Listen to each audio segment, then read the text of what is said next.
നിങ്ങളുടെ ഇഷ്ട പരമ്പരകളുടെ മുഴുവൻ എപ്പിസോഡുകളും ടെലികാസ്റ്റിന് ശേഷം എക്സ്ക്ലൂസീവായി സൺ നെക്സ്റ്റ് ആപ്പിലൂടെ കാണൂ. ഇന്ത്യൻ ഉപഭോക്താക്കൾക്ക് മാത്രം സൗജന്യം. കുടിക്കമ്മ. എനിക്ക് വേണ്ട മോളെ. അവനെ ഓർക്കുമ്പോ എനിക്കൊന്നും ഇറങ്ങുന്നില്ല. എന്റെ ലതിക, നീ വെള്ളം കുടിക്കേ.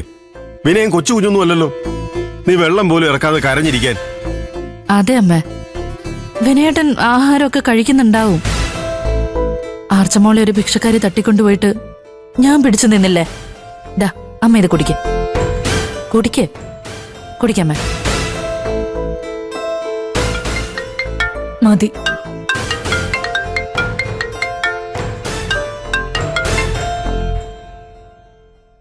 ഹലോ, ആരാ?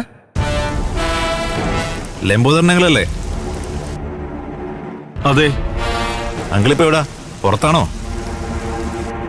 ഞാൻ എന്റെ പെങ്ങളുടെ വീട്ടിലാ. ആരാന്ന് മനസ്സിലായില്ല. അങ്കിളെ, ഇനി പറയുന്ന കാര്യം ശ്രദ്ധിച്ചു കേൾക്കണം. ഇത് മറ്റാരും അറിയാൻ പാടില്ല. അറിഞ്ഞാ വിനയന്റെ ജീവൻ അപകടത്തിലാവും.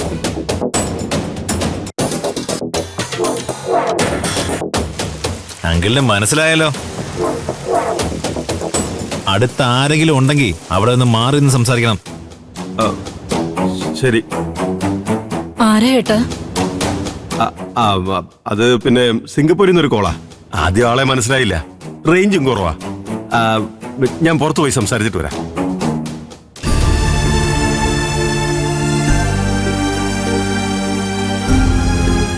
ഇത് കുടിക്കമ്മ.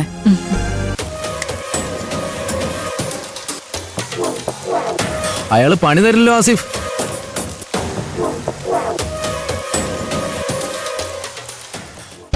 ഇപ്പൊ ഇത്രയും കുടിച്ചില്ലേ? ഇനി അമ്മ കുറച്ചേരം വിശ്രമിക്കും.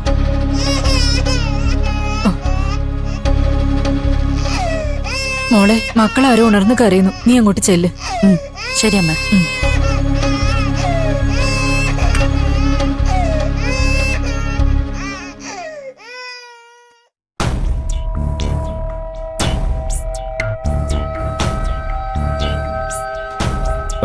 ഹലോ, ഇനി പറഞ്ഞോ. ഞാൻ വീട്ടിൽ നിന്ന് ഇറങ്ങി വെളിയിൽ നിൽക്കുക. അവിടെ വിനയന്റെ അമ്മയും ഭാര്യയൊക്കെ ഉണ്ടായിരുന്നേ. അല്ല, നിങ്ങളാരാ? അല്ല, നിങ്ങളാണോ വിനയനെ തട്ടിക്കൊണ്ടുപോയത്? ഞങ്ങൾ ആരാന്നൊന്നും അങ്കിൾ ഇപ്പൊ അറിയണ്ട. പോലീസിനെങ്ങാനും ഈ കോള് ചോർത്തി കൊടുക്കാൻ നോക്കിയാ ഞാൻ നേരത്തെ പറഞ്ഞല്ലോ, വിനയനെ പിന്നെ നിങ്ങൾ ജീവനോടെ കാണില്ല. അയ്യോ, ഞാൻ ആരോടും പറയില്ല. വിനയന് ഒരു അപകടവും കൂടാതെ എനിക്ക് തിരിച്ചു വേണം. അതിന് ഞാൻ എന്തും ചെയ്യും.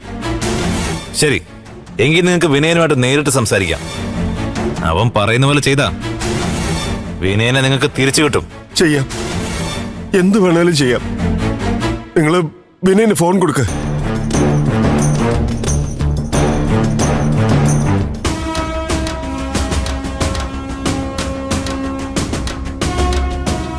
വിനയ, ഇതാ നിന്റെ അങ്കിള് ലൈനിലുണ്ട്.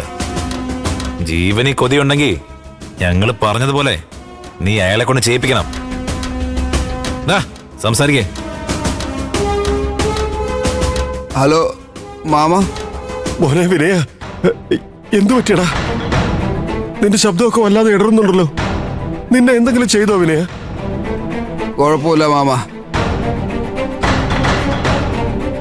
മാമ എനിക്ക് വേണ്ടി ഒരു കാര്യം ചെയ്യണം. എന്താ മോനെ? എൻ്റെ മുറിയിലെ ആരും കാണാതെ ഞാനൊരു ഫോൺ സൂക്ഷിച്ചിട്ടുണ്ട്.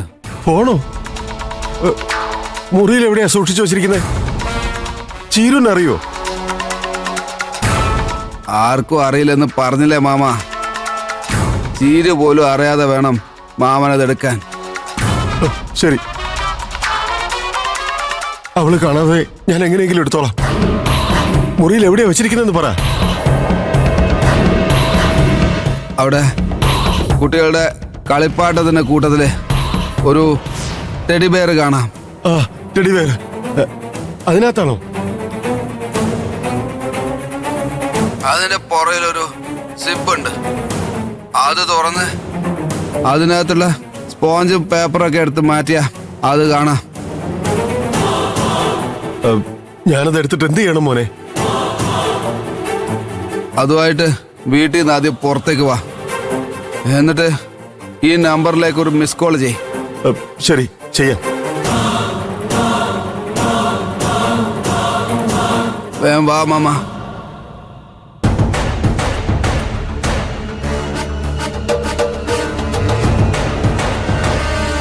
വീണ്ടും 2 മിനിറ്റ് കഴിയുമ്പോൾ വേറൊരു ഫോണിൽ നിന്ന് അങ്കളിൽ ഒരാൾ വിളിക്കും.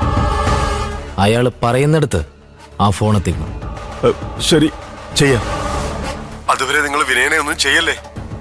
ഇല്ല, ഫോൺ കിട്ടിയ വിനയനൊന്നും സംഭവിക്കില്ല. ഇല്ലെങ്കിൽ അവന്റെ കാര്യം പോക്ക.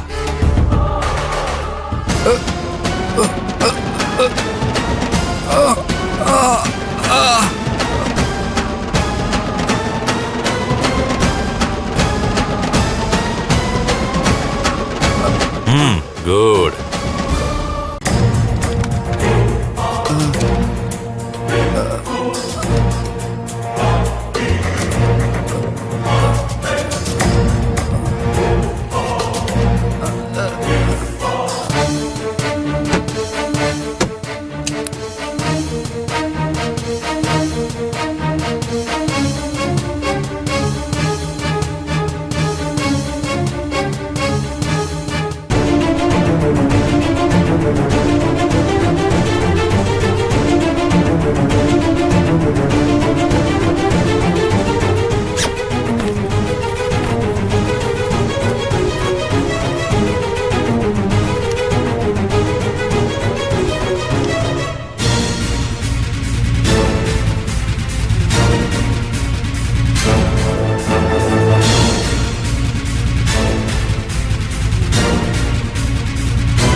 മോളെ Cheeru, Cheeru,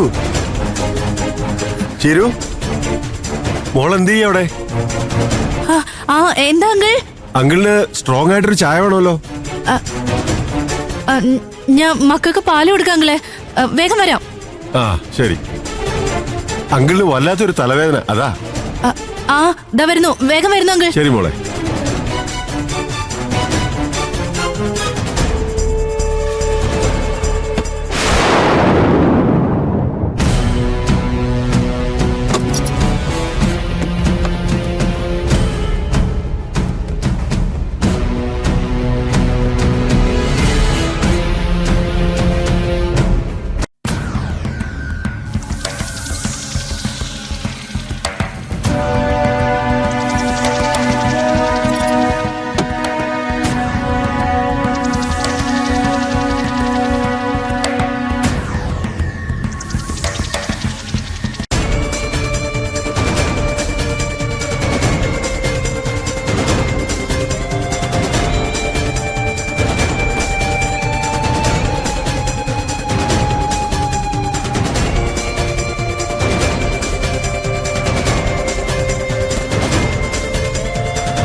Singapore call attend ചെയ്തതിന് ശേഷമാണോ അങ്കിളിന് തലവേദന? അത് പഴയൊരു ബിസിനസ് പാർട്ണറാ. ആണോ? ഒരു കേസിന്റെ കാര്യം പറയാൻ വിളിച്ചതാ. ശരി അങ്കിളെ, ഞാൻ ചായ എടുക്കാം.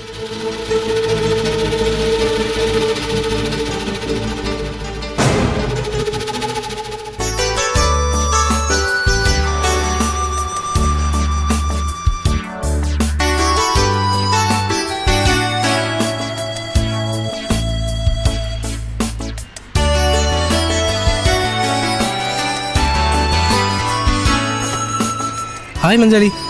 ഹായ് അർജുൻ. കുറെ നാളായി ക്ലാസ്മേറ്റ്സിന്റെ കൂടെ അല്ലായിരുന്നല്ലോ, റൂംമേറ്റ്സും സീനിയേഴ്സ് ആയിരുന്നല്ലോ കമ്പനി. അത് കിട്ടോ? ഞങ്ങളും അത് തന്നെ ചോദിക്കായിരുന്നു. ഇവള് കൂടെ ഉണ്ടെങ്കിൽ രസോ, പക്ഷെ കിട്ടില്ലല്ലോ. ഒപ്പത്തിനൊപ്പമുള്ള കമ്പനിയാണ് മഞ്ചാടി ഏറ്റവും നല്ലത്. സീനിയേഴ്സിന് നമ്മൾ കറിവേപ്പില പോലെ എപ്പോൾ വേണേലും അവർ വലിച്ച് ദൂരെ അറിയും. എന്നെ ദൂരെ കളഞ്ഞിട്ടൊന്നുമില്ല, പക്ഷെ എനിക്ക് അവിടെ ബോറടിച്ചു തുടങ്ങി. അതേതായാലും നന്നായി. ഒഴിവാക്കപ്പെടുന്നതിന് മുൻപ് ഒഴിവാകുന്നത് നല്ലതാണ്. നിങ്ങൾ തമ്മിൽ വേറെ പ്രശ്നമൊന്നുമില്ലല്ലോ? ഏയ്, ഒരു പ്രശ്നവുമില്ല. നമുക്ക് പറ്റിയ കമ്പനിയല്ല, അങ്ങനെ ഒരു തോന്നല്. നമുക്കിതൊക്കെ മതിയെന്നേ. Very good. മഞ്ചാടി ആദ്യമായി കോളേജിൽ വന്ന സമയത്തുള്ള ആ നിഷ്കളങ്കമായ ചിരി അത് വീണ്ടും കാണാൻ പറ്റി. അതെന്താ, പിന്നീട് ഞാൻ ചിരിച്ചതൊക്കെ കള്ളച്ചിരിയായിരുന്നു. ആ, കുറച്ച് കള്ളത്തിരക്കുണ്ടായിരുന്നു. അത് കള്ളന്മാരോടൊപ്പം കൂടിക്കൊണ്ടായിരിക്കും. എന്തായാലും ആ കമ്പനി പെട്ടെന്ന് കട്ട് ചെയ്യണ്ട. അവന്മാർ പകയുള്ളവരാ. പിണക്കാതെ പതുക്കെ സ്കൂട്ടായാൽ മതി.